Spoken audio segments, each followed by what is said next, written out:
धन्यवाद उपसभापति महोदय जी। आप सभी को पहले तो मैं राम राम बोलता हूं। चलो ये तो अच्छा लगा कि विपक्ष के लोग भी राम राम बोलना सीख गए हैं। और धन्यवाद देता हूं मेरे तिजारा की जनता का कि जिनके माध्यम से मुझे आज राजस्थान की सबसे बड़ी पंचायत में बोलने का अवसर मिला है और जनता की मांग उठाने का अवसर मिलेगा। महामहिम राज्यपाल महोदय के भाषण पर मुझे बोलने का अवसर दिया है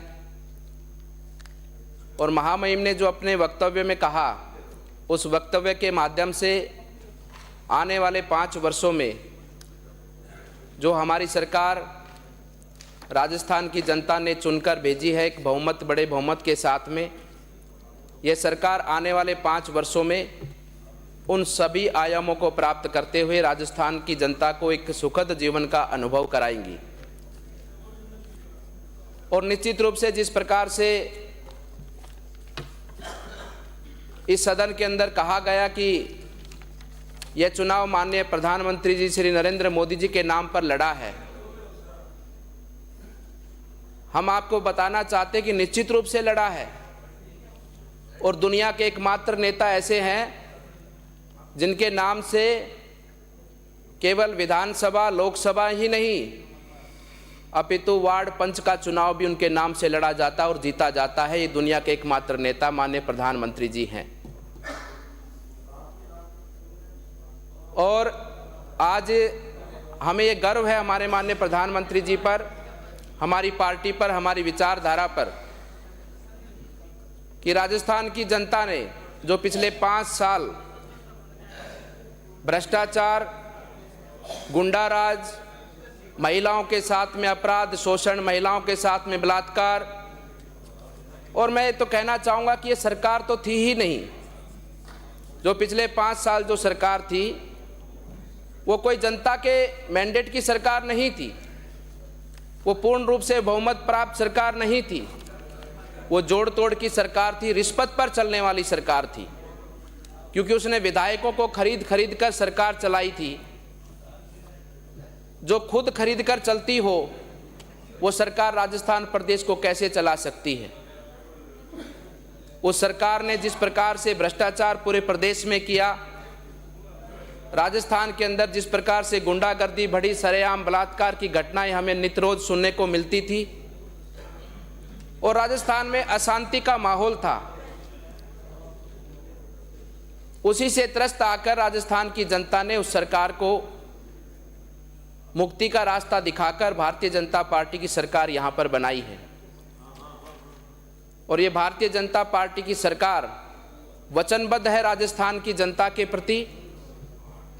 और निश्चित रूप से जो संकल्प पत्र में एक एक बात जो कही गई है, आने वाले 5 वर्षों में नहीं, अपितु आने वाले इस पहले वर्ष में ही वो सभी बातें पूरी होंगी और राजस्थान की जनता को न्याय देते हुए विकास के पथ पर राजस्थान को आगे बढ़ाएंगी।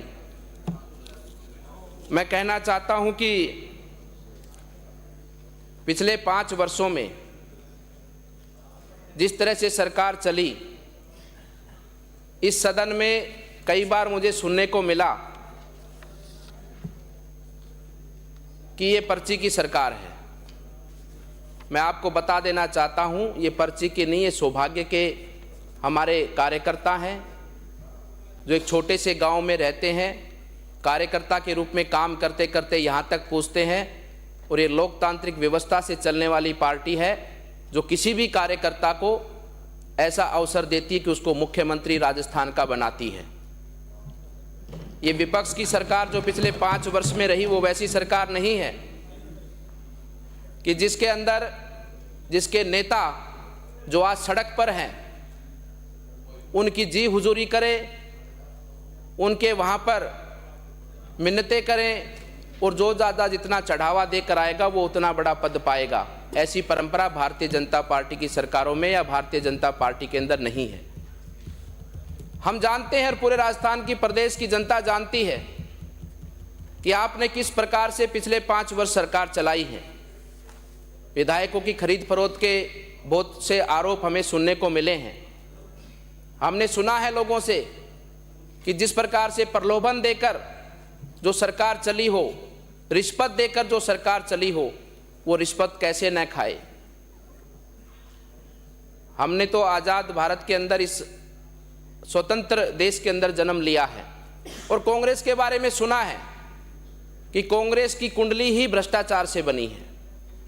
कांग्रेस कभी भ्रष्टाचार से मुक्त हो ही नहीं सकती, क्योंकि उसके अंदर, कुंडली के अंदर सारा दोष ही भ्रष्टाचार का है।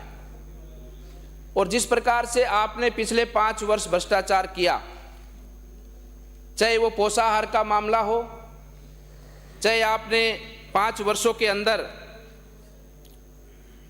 इंदिरा रसोई की बात कही कि हमने इतनी अच्छी योजना चलाई थी, उस योजना के वीडियो और फोटो अखबारों में हमने भी देखे थे कि किस प्रकार से वहाँ पर जानवर, भोजन जो इंसान खाते, उन भोजन के अंदर जानवर घूम रहे थे। उनके अंदर, मैं कहना नहीं चाहता, कुत्ते हैं, चूहे हैं, इन सब के प्रकाशित फोटो हमने देखे हैं।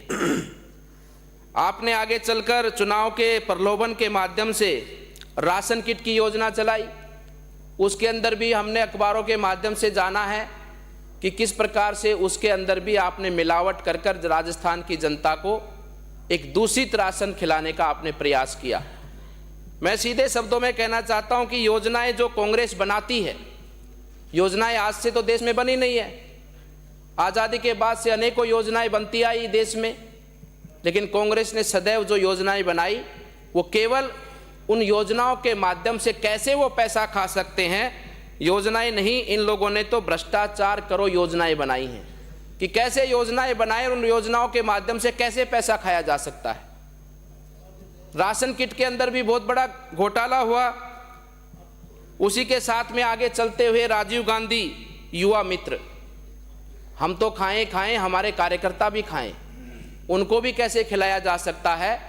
ये सब दिमाग का काम कांग्रेस के अंदर ही है और किसी दल के अंदर, देश के अंदर नहीं है। ये सब पिछले 5 वर्षों में हम सबको देखने को मिला है। योजनाओं के बारे में भी बात कर रहे थे कि हमने बहुत अच्छी योजनाएं चलाई, बहुत अच्छा काम किया। अगर आपकी योजनाएं अच्छी होती तो आप उधर नहीं बैठे होते, आप इधर बैठे होते। आपकी योजनाएं भ्रष्टाचार से लिप्त थी। आपकी योजनाओं के अंदर और योजनाओं के माध्यम से आपने जो राजस्थान की जनता का पैसा खाया, उसी का परिणाम है कि आज आप उधर बैठे हैं। और आने वाले समय पर मैं तो मानता हूं कि उधर के बैठने के लायक भी आप लोग नहीं रहेंगे, क्योंकि आपकी जो छलबलाहट है इस समय पर कि जांच का क्या हुआ, जांच का क्या हुआ, निश्चित रहिए जांच होंगी। और आपने जो खाया है राजस्थान की जनता का, वो आपका निकल कर रहेगा, क्योंकि आपको उतावलापन है कि परिणाम कब आएगा, क्योंकि रातों की नींद हराम हो रखी है। कब तक परिणाम आएगा, कितनी जल्दी जांच होंगी, क्योंकि डर है, भय है कि जांच होने के बाद में आपको राजस्थान में कहीं भी छुपने की जगह नहीं मिलेगी, क्योंकि आपने राजस्थान की मिट्टी तक को आप लोग खा गए हो। आपने जिस प्रकार से खनन हो, हर क्षेत्र के अंदर इतना व्यापक रूप से जो भ्रष्टाचार किया है, उसका परिणाम और उसकी जांच का परिणाम आने वाले समय पर आपको देखना और भुगतना पड़ेगा। राम मंदिर की भी बात हो रही थी कि राम मंदिर का निमंत्रण या राम का, अरे राम तो सबके हैं। हम तो आपको भी कहना चाहता है, भज लो राम नाम, हो जाएगा आपका भी कल्याण। और हमें प्रसन्नता इस बात की कि इनके नेता भी मंदिरों में जाने लगे। हम यही तो चाहते हैं कि आप लोग मंदिर जाना सीखें। और मैं तो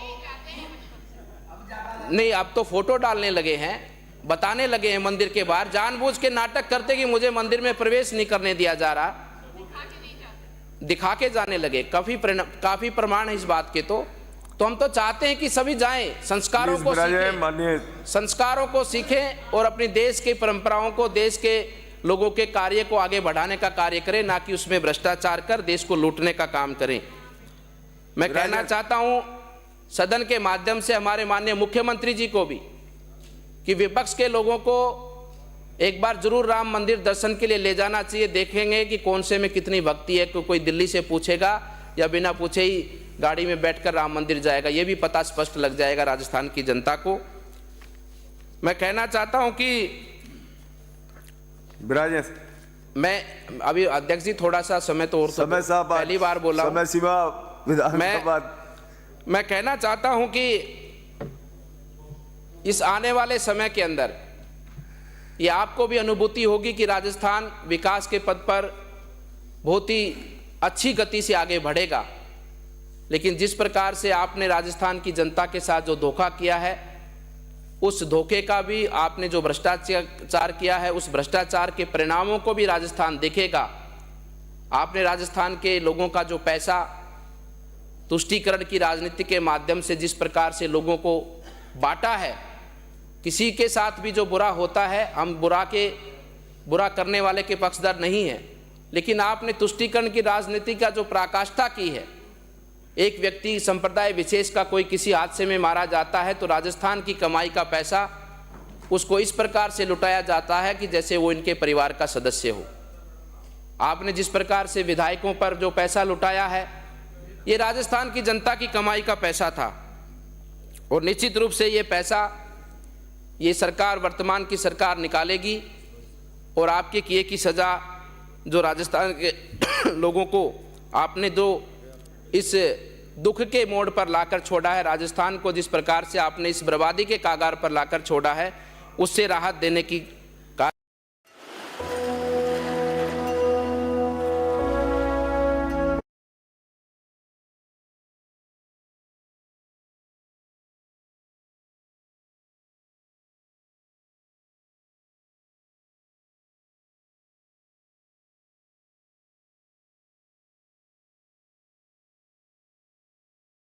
बोलने का मौका दिया, इसके लिए आपको बहुत बहुत धन्यवाद।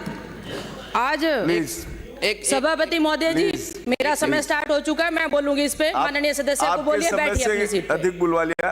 हाँ, और माननीय हम सभापति